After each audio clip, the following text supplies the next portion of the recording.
So here we are, Friday the 12th of June. It's just gone 3 o'clock and the weekend is beckoning here in Cape Town. We've had rain, we've had sun, we've had wind, we've had the full Monty. And up in Joburg, Mr. Mitchell Carey, how are you, sir? How is your week Yeah, been? very well, thank you. Yeah, we're also dealing with our Joburg winter. There's no rain and there's no snow, but there's always pollution and there's always coldness. I see you wearing your very nice Helly Hansen life preserver Jacket. there, didn't that Yeah, straight my, up? my, my birthday present to myself. Thanks. Wasn't that the old Back to the Future, the life preserver and Marty Oh, McFly was wearing? is that what it was called? I don't know. So That's the that's only what they thought lifesaver it I was. They know didn't is know what coal. they didn't know what a body warmer was. Okay, I remember that. Yeah, full of strips. That's right. Mitch, it's great to see you. And we've had two really interesting conversations already. We've had two episodes, and already people seem to be really interested in the conversation. We've had a number of questions come in.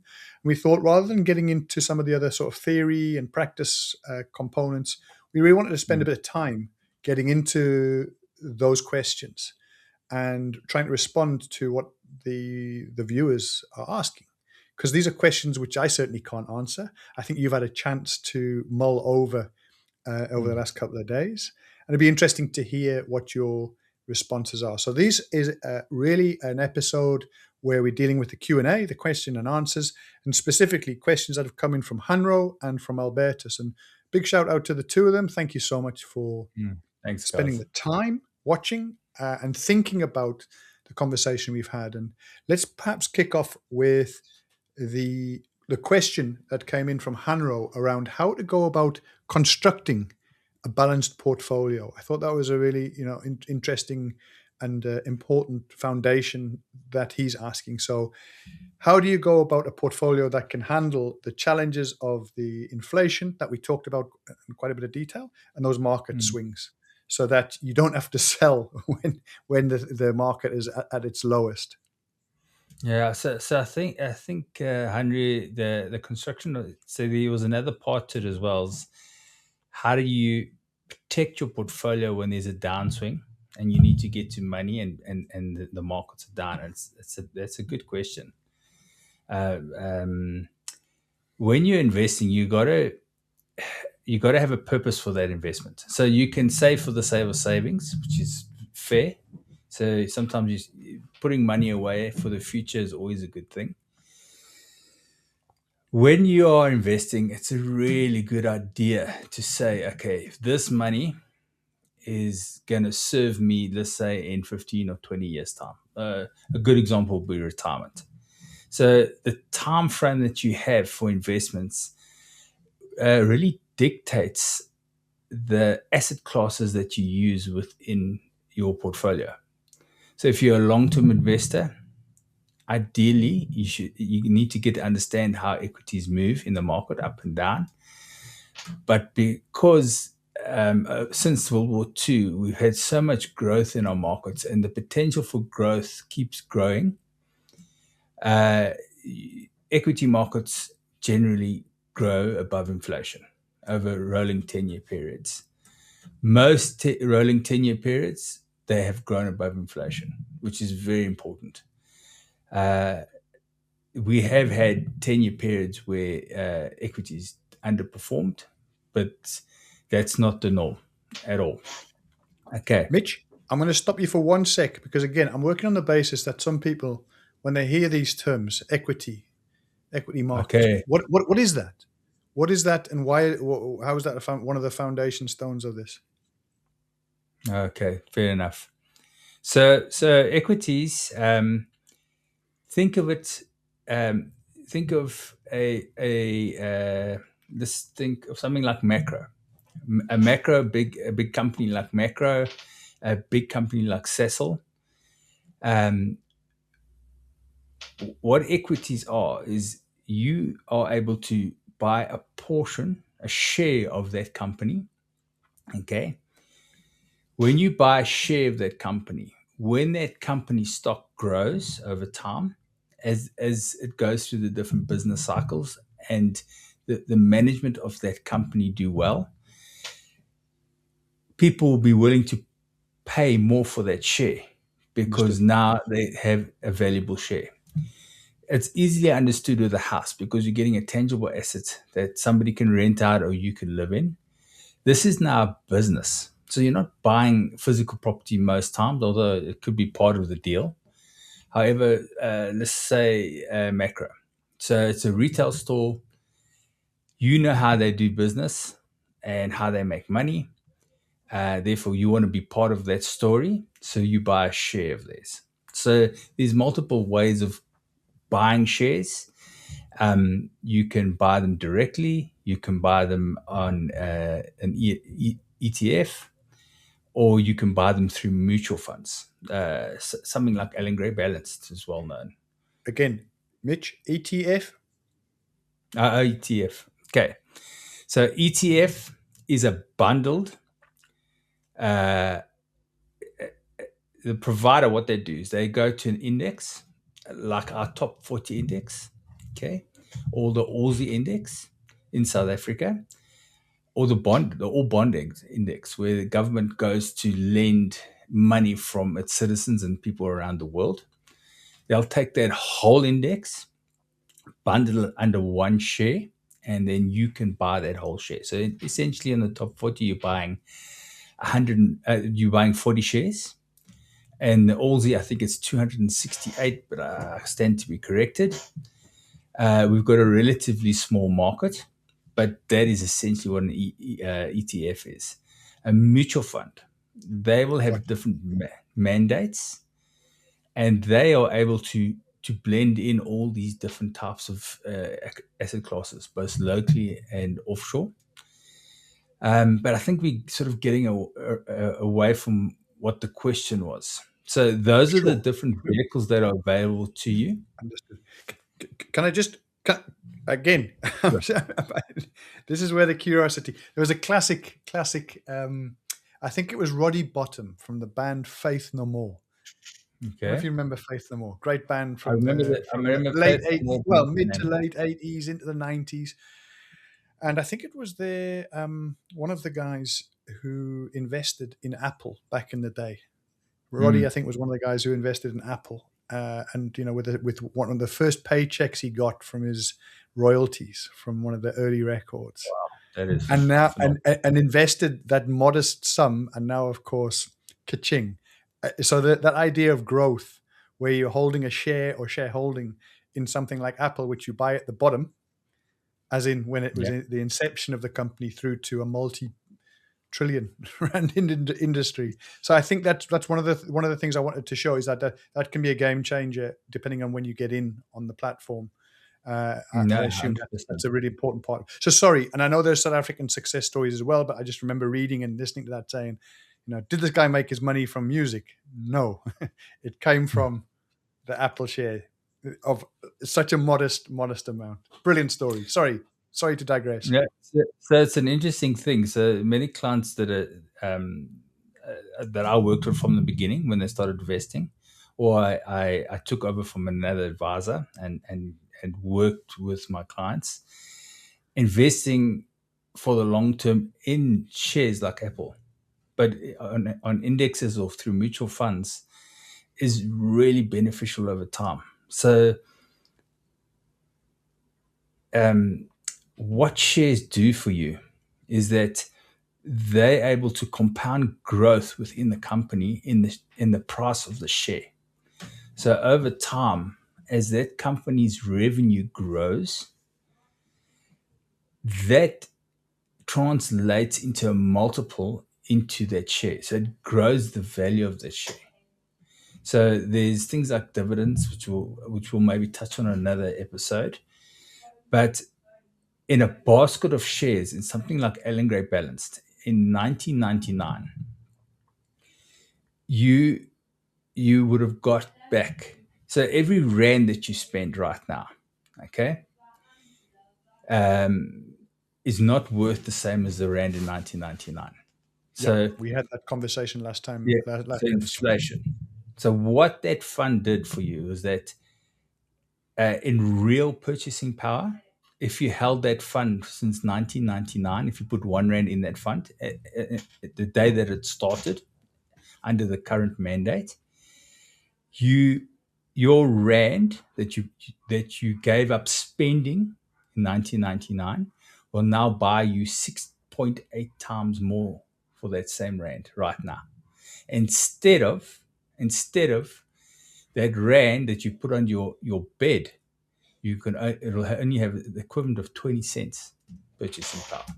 So look, it's estimates, but that is the concept. That's why you invest. Then, so Henry's question is, what kind of portfolio do you look at? So remember, this is not about advice. This is about a sort of a high level look where Sure. we'd go. If you are a young guy in your 20s or early 30s, I would say a good blend of local and offshore equities, and holding that money for at least 20 years. That is where the sweet spot is with equities. However, before you do that, you need to have enough money to cover at least 3 months of all your expenses, preferably 6 months. Okay. Where you cover all your expenses. Can be able to cover all your expenses in a high yielding account that has no volatility.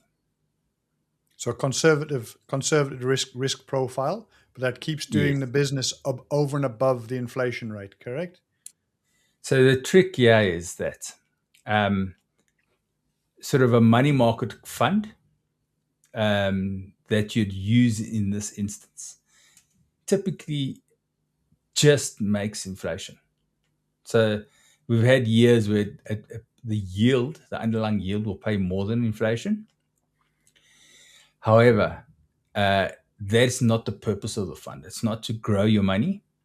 It's to protect your other money and your lifestyle so you can stay invested. If something goes down, it gives you 6 months to find a new job or Understood. 6 months to get over illness. Sure. So there's lots of planning to be done in and around protecting yourself and then protecting your future by investing. But that is a really good way of protecting yourself in the short term by having it at least 3 months, but I would say 6 months worth of money tucked away, low risk, half decent yield, but you know it's there.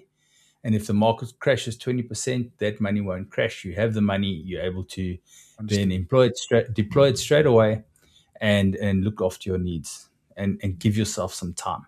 You buy yourself some time, essentially.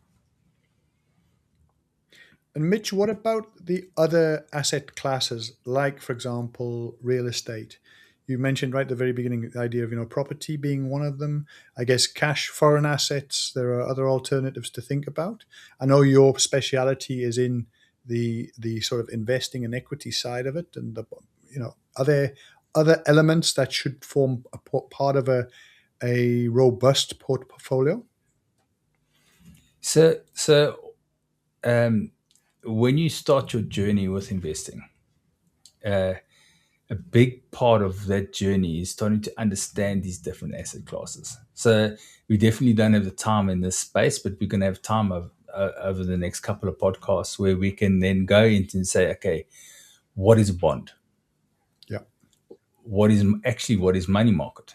What is equity? What is listed property? What is physical property? So they all have their place. And just like when you are starting a business, you need to have a business plan, and you say, if I'm going to buy, for instance, in Cape Town, a popular thing is to buy rental properties. What does that look like for me? And if I'm buying property, there's going to be positives, but there's also going to be negatives. So for that individual, you got to weigh those two up, Understood. understand all of the different aspects, and then commit to that investment. So the quickest way to lose money is not understanding what you're investing in. So that is a process that you need to either walk with somebody that me and my partners, we do this day in, day out.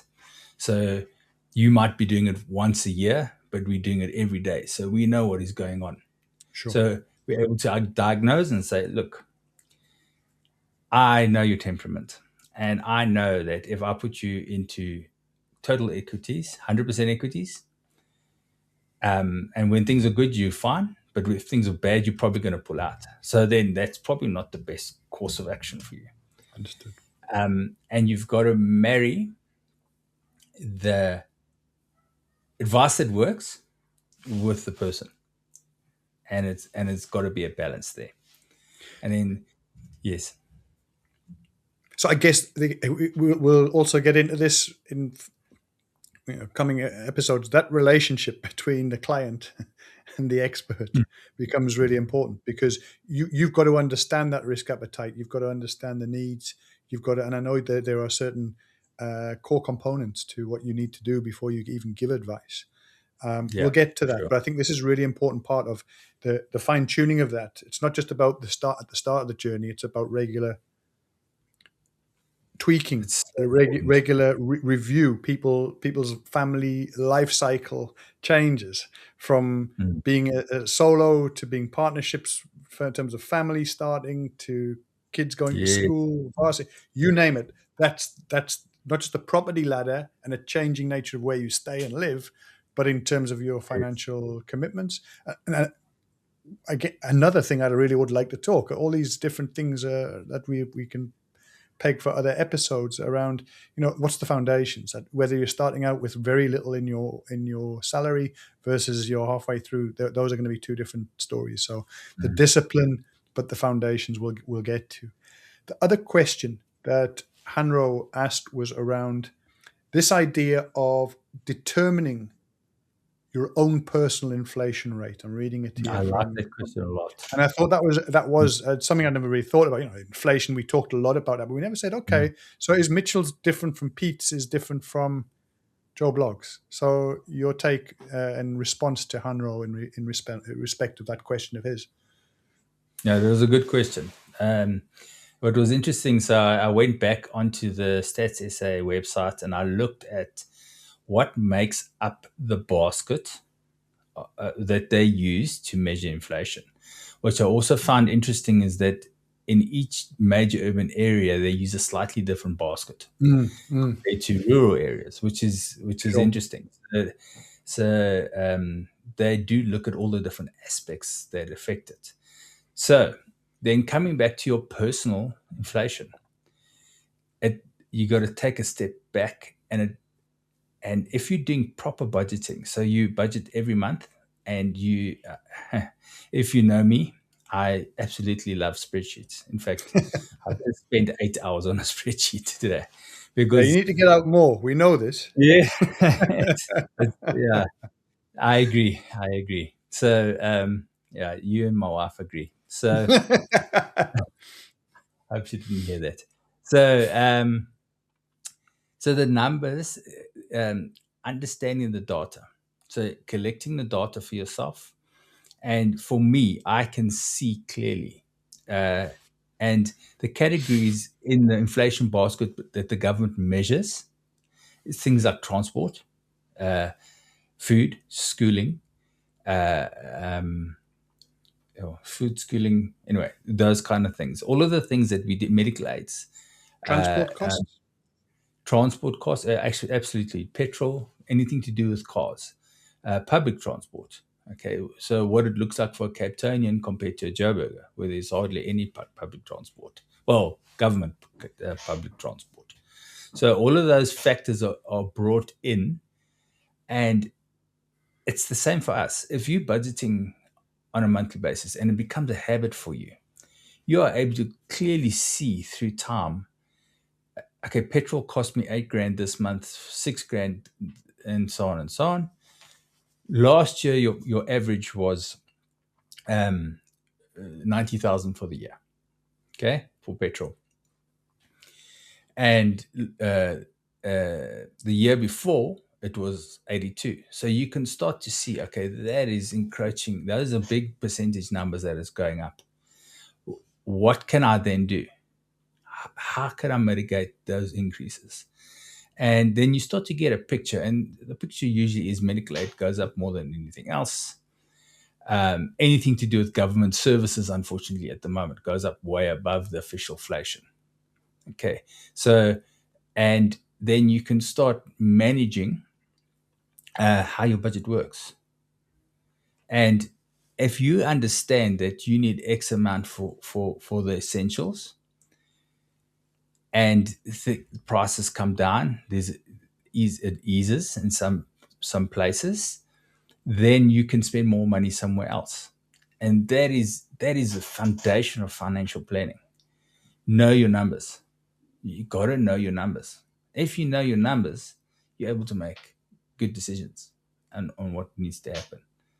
So one of the things that I looked at from 2019 is that car costs have come down considerably for me. So something where, okay, so where I was spending 700,000 on a car, I can spend now 400,000 on a car.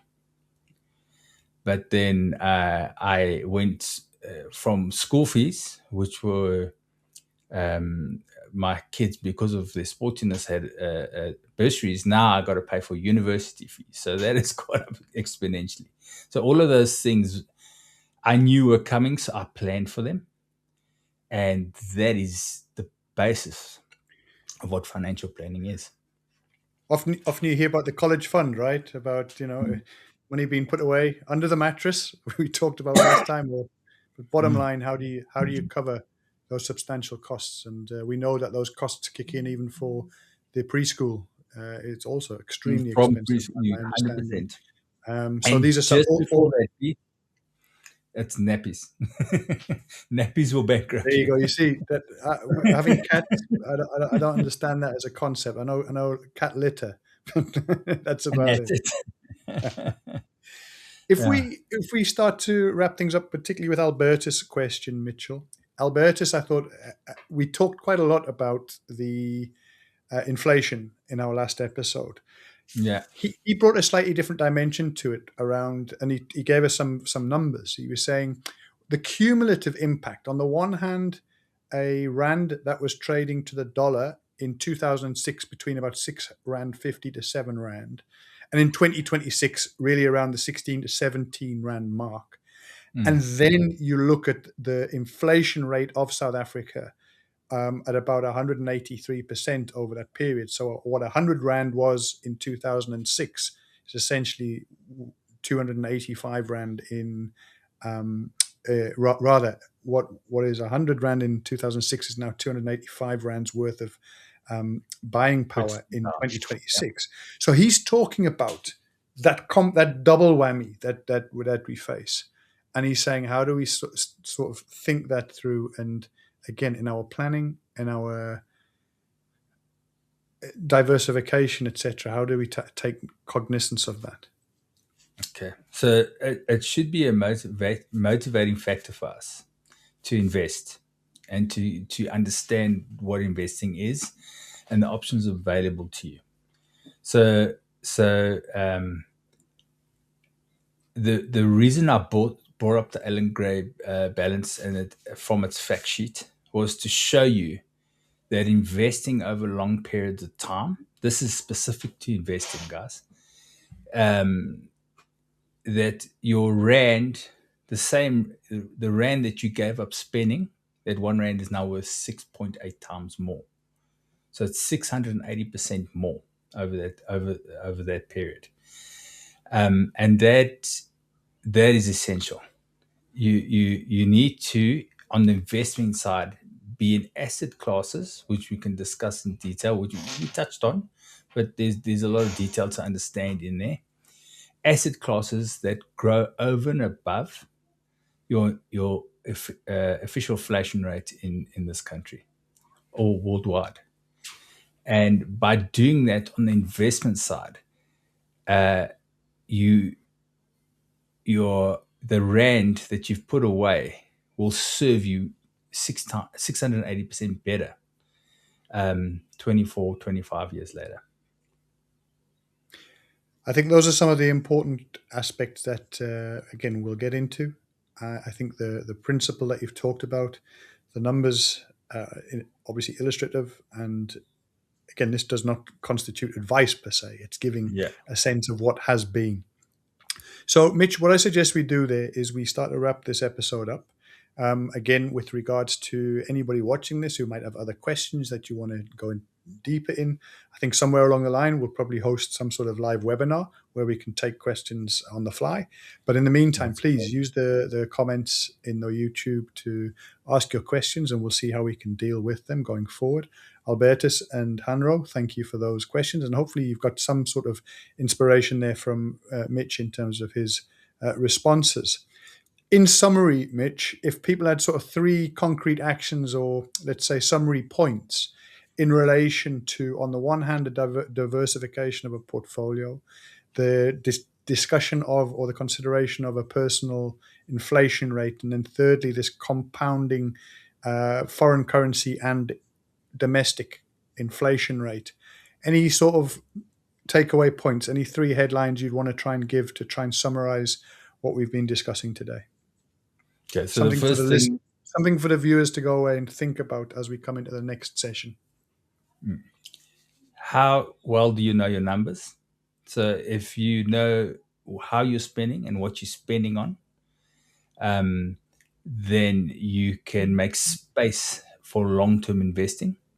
So that R1 that you're putting away now, you can get 680% of that in real purchasing value over the next 20 to 25 years. And then remembering when you are budgeting, it's not about just making you spending less so you can invest more. There needs to be a balance. Whenever there is a balance in your budget where you're looking after yourself today and yourself in the future, I've found that people will stick to that budget. Good. Fantastic, my friend. Always appreciate the thinking. I appreciate the homework you've done behind the scenes before coming into the session. And I hope you enjoy the World Cup. I hope you're going to watch a bit of footy. I know it's not your number one love, but hey, it's the World Cup. Get behind the boys. So Bafana last night were a disappointment, but there's plenty more to come. So in the meantime, have a lovely weekend. Regards to You the too. family, and looking forward to catching up with you soon, Mitch. Thanks for your time today. Really appreciate it. Thank you, Pete. Have a good day. Have a good day.